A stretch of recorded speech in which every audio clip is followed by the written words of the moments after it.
The music might be haunting, but our next guest surely isn't. Dr. Liz, welcome to the show. It's great to have you with us. Likewise, Joel. Good to be here. Yeah, well, why don't you? I've got your book here, and we're gonna talk about your book. And I've got a ton of questions.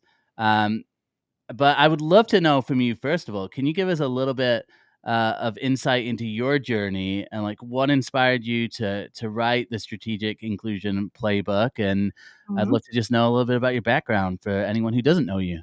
Well, I do come from an organizational transformation background, so taking organizations from here to here. And Yep. then when I moved across to focusing on inclusion, it became apparent to me that my peers weren't taking an organizational change approach to it. And so that's really the essence of the book. I have written down everything I do and how I do it in transforming organizations, specifically to the transformation toward inclusion. So when we talk about inclusion, and obviously you're talking about strategic inclusion, like what do you mean when we talk about strategic inclusion? Like what's the kind of the major difference there between just inclusion as a whole and strategic inclusion? For the most part, regardless of good intent, approaches to inclusion or DEI, if you whack them all into the one bucket together, tend to be more ad hoc, good ideas, kind of like, putting a hat on one kind of hook and going, okay, I think that's what we're going to do. Strategic inclusion takes you through the whole process of defining it, setting the objectives, the success measures, putting governance processes in place, aligning it to the business's objectives and purpose, which is hypercritical, how you attach to accountabilities so that people follow through and follow up, and then right through to where usually people start on the capability stuff, the behavior change stuff. We need to get all the systems and architectures in place first to equip the organization to support people to demonstrate inclusive behaviors and actions. So I think I mean, this is 8 years of research and practice in the making. So, that's just in a few seconds worth. Yeah, yeah. Summarize your 8 years of work in the 2 seconds. I'm curious. Being in recruitment, one of the things that comes up a lot is um, culture fit, or at least it has. And I think there's some shift there where I'm hearing more people talk about like a culture ad versus culture fit. Mhm. Um, but like, I guess where like, have you seen that with organizations, and like where do organizations need to be thinking differently even when it comes to something like culture fit versus creating an inclusive environment? Yeah, great question. And I think we've been talking about, if I think back before I was even working specifically in inclusion, we're already talking about culture ad, not culture fit. Uh, Culture fit is quite literally the opposite of inclusion. It's looking for someone that looks like you, feels like you, talks like you, blah, blah, blah, makes decisions like you. There's lots of evidence, and I know for everyone that's probably listening, I don't need to convince you that a little bit of cognitive dissonance creates way better decision making. And so that we need to make sure we've got people that are different to us. If everyone's affirming our ideas, where are the great ones coming from? So I absolutely believe in culture ad. I think it's about values alignment. So if you want to shift away from going culture ad, if we talk about values alignment, then we know that we're all working off the same sheet. And then we can still be looking for diverse thinking and perspectives and lived experiences to contribute to the team.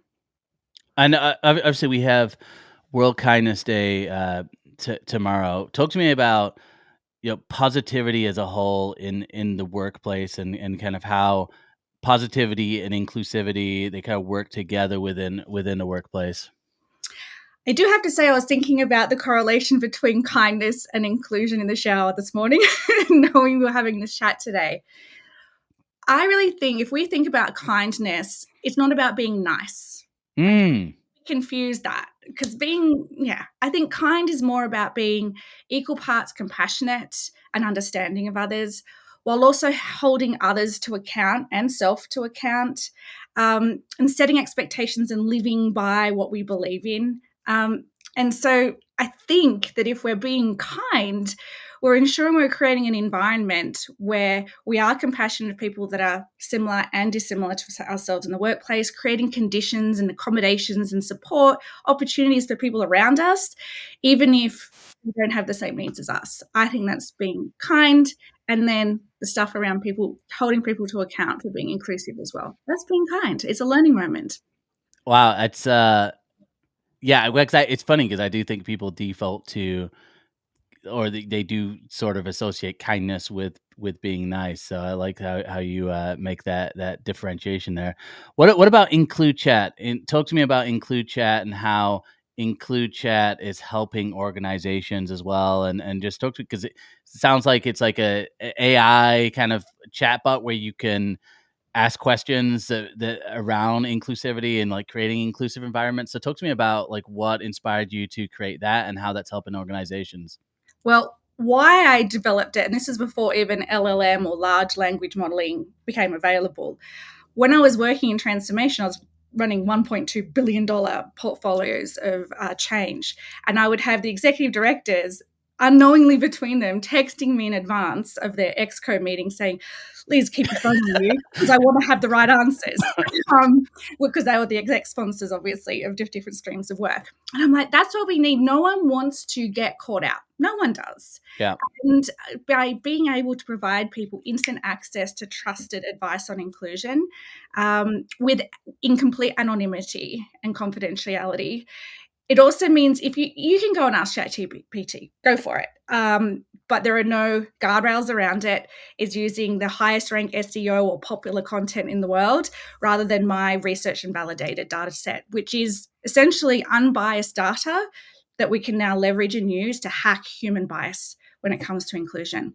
And you should see the awesome reports my clients get from their usage. It really highlights the themes and the questions, and it helps to identify perhaps some hotspots that you might need to be able to address in other forms of capability uplift and systems and architectures. So What are some of the common questions that you kind of see, I guess, kind of going through the chat? they tend to theme, they do chunk into themes. One certainly is the persona or the use case of the hiring manager. That gets used a lot in the talent acquisition cycle. Anything from really specific identity stuff like someone ticked, here's a good question, someone ticked that they're autistic or neurodiverse. How do I make sure I give them a good experience or something? Mm. However they frame it. So something very specific about the hiring manager. Then there's the team building stuff. So sometimes it's the peer talking about building team and then the manager. And then there's lots of ones. I didn't even think that this was going to come up a lot, but they are asking, how do I send, write me an email to send about International Women's Day, as an example, or whatever that diversity event is. And then the HR people and the DEI people are using it for more strategic purposes, basically. How do I weave this into this process or this procedure, or how do I make this activity more inclusive for our organization? Yeah, it's pretty cool. I love that. That's Five amazing. languages, right? So it works for my global clients perfectly. Well, yeah, it sounds like then you've got to be careful, like if you're using like ChatGPT or just like a kind of a mainstream tool to research this, right? So Yeah. I didn't even I didn't think about that. So is that something you would definitely caution people away from when it comes to this? 100%. Aside from that, it's using biased data as an input. So we all, we're all conditioned now. Is an AI biased? Yeah, because of the data that goes in and how we asked our questions. So my model avoids that. The other thing is the guardrails. It's not ChatGPT or like the open GPTs that you can use. They can give you financial advice, medical advice. They can give you legal advice. You do not want your employees having that guidance. You want it to really keep it tight. And Yeah, also, you want the system to loop back into your own ways of working, your own policies and procedures. And Include Chat does that as well.